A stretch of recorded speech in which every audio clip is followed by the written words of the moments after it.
You know that call, the one we're all scared to get? I've had that call many a time in my career. That's why this month, the Ultimate ArchiCAD Template focuses on renovations. I'll walk you through exactly how to create it in your own template, but I've also got it available for you to drop into your template ready for your next job. Hopefully, by the end of this video, that call doesn't happen to you.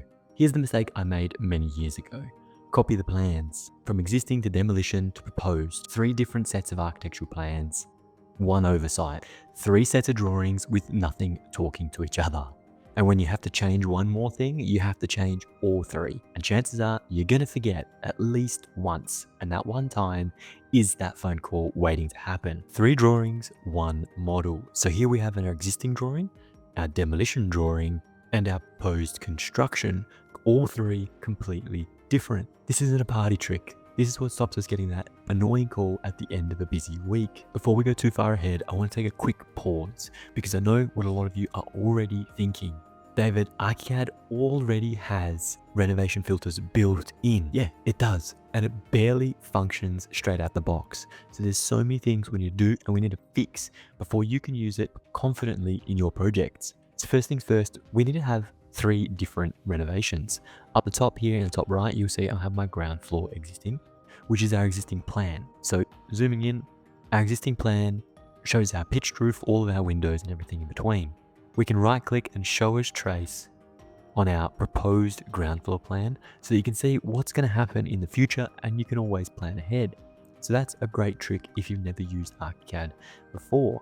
Obviously we have our demolition plan, to double click. Up top here, I'll just turn off that trace and everything that's going to get demolished is going to be seen in red. Lastly, our proposed plan, everything existing is light grey, everything that is new is black. Every element like this wall is tagged once. Down the bottom here, you'll see existing, demolition, and proposed. Now that I've hit demolition in the proposed layer, it's completely gone. So I need to go Control or Command Z to undo that feature and then I can make it a proposed wall. So that ensures we're making live updates between all 3 plans at the same time. So for instance, let's double click on our demolition layer. There's no walls in the middle because I was planning to build them all, but double clicking on ground floor, you'll see these 2 walls and 3 doors. If we were to say by holding shift and clicking, those 2 walls are actually existing, then we go back to our ground floor existing layer, they'll appear. However, on our ground floor demolition, they're not shown red until holding shift to click and select multiple and then pressing demolish. Press escape to deselect everything and you'll see them go red dashed. So then finally, when we come into our ground floor proposed, that is again empty on the inside.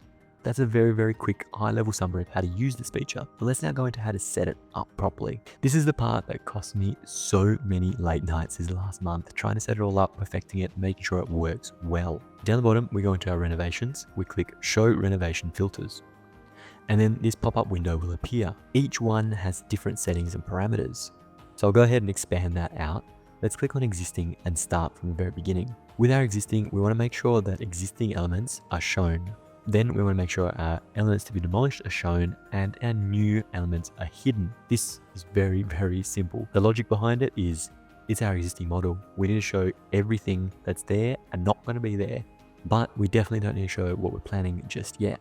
I would stop this video right now and take a screenshot of this section right here and copy and paste that into your model, because this dictates all of the finer 2D elements later. Similarly with demolition, if I click on demolition, you'll see we have existing elements on show, elements to be demolished on override, and still new elements hidden. I've tweaked the graphic overrides, which is down here in the bottom right hand corner. We'll just click graphic override rules so that the demolition appears red. Now this uses my custom pen set, which I've explained in a previous video, but you can set it to whatever you like. Once again, pause the video, take a screenshot and import it into your own template if that's the way you want to go. Me personally, I don't have time to copy somebody else's templates, so I'll just pay the Patreon subscription fee, which is very, very minimal in the grand scheme of things. After that, I have created a post demolition layer, which shows our existing, hides our and hides our new.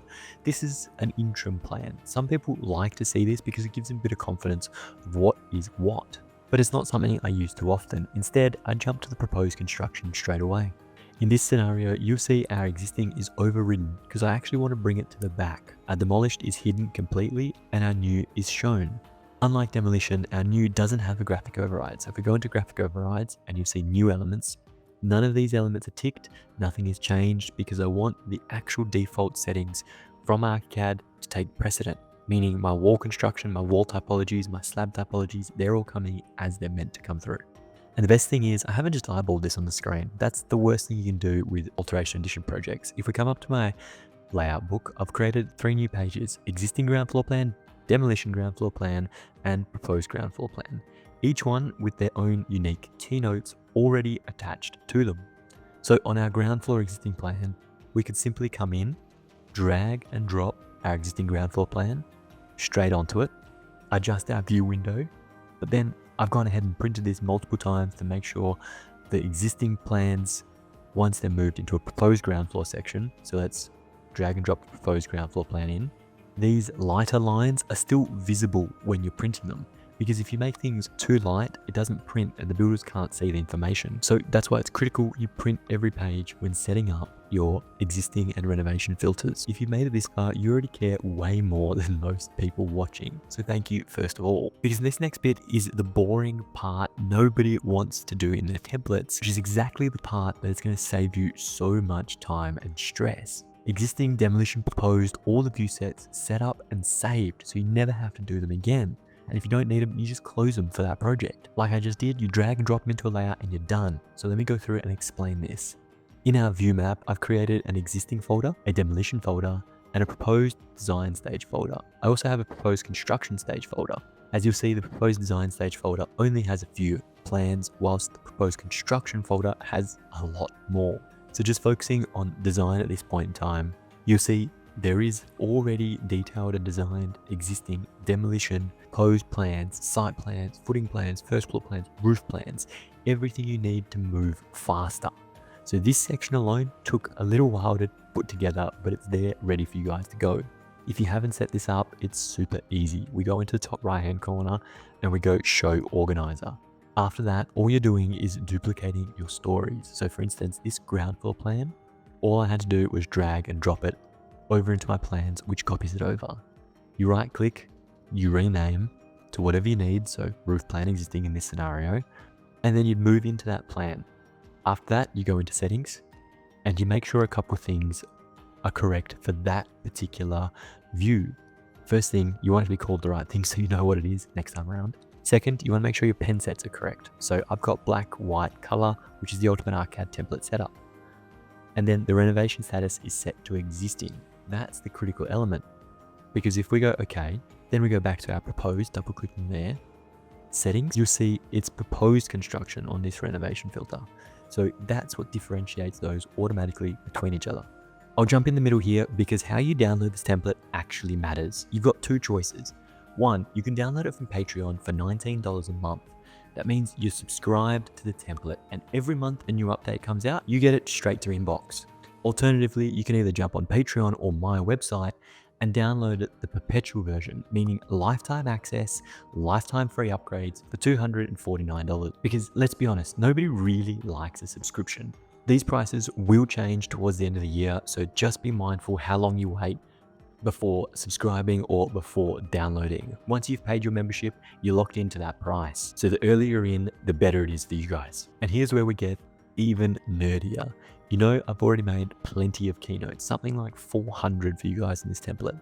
But now I've brought in an entirely new demolition notes folder, which has its own 14 custom demolition notes, which also references Australian standards on multiple of the keynotes, including demolition, electrical, plumbing, all of it, and also makes reference to WorkSafe in Australia, which means if we move back into our layout book, clicking on the layout book, coming down to our demolition ground floor plan, you'll see I've got keynotes page for demolition floor plans, do not delete, which is pushed off to the side of the page, and all the keys placed in. Then the demolition and the site project preparation notes are all linked in here automatically. So whenever you have a demolition project, these critical keynotes are never missed. We're covering strip out, make good, retain and protect, services, disconnection, asbestos, and so much more. You don't have to learn anything. You just copy and paste it and leave it there in your template if you're using the Ultimate ArchiCAD. Now, recently we created this plumbing schedule. So I'll close my keynotes palette and load the plumbing schedule. There's nothing from plumbing in my floor plan. So let's just go bathrooms object, which I've created previously. And let's just copy and paste all 3 of these toilet items. So copy, ground floor plan, paste. We'll just paste them in the center of the current view and leave them there. For this purpose, it doesn't matter. Next, we'll jump back to our plumbing schedule, which will import all 3 of those items automatically. I've talked about this and how to make it work and to fine tune it in a previous video, so feel free to go ahead and watch that. But these are all proposed, so they're coming up. If instead I hit demolition, then went back to my plumbing schedule, all of those disappear, because if it's an existing fixture, the builder doesn't need to price it. They don't need to know about it and they don't need to be confused by it. So existing demolition is gone. Only proposed new items show up on our plumbing schedule. That builder who called me mid-renovation, I still worry about that happening again. It's a big part of why this update exists today. So tell me in the comments down below what you'd like to see next month in the Ultimate ArchiCAD template, because I'll be forming and shaping the whole template around your comment and your feedback. This is a community project, so I need your input as much as you need mine. Anyway, that's all for me, team. Thank you so much for watching. I hope you enjoyed the video. If you did, make sure you smash that subscribe button. And like always, I'll see you next week.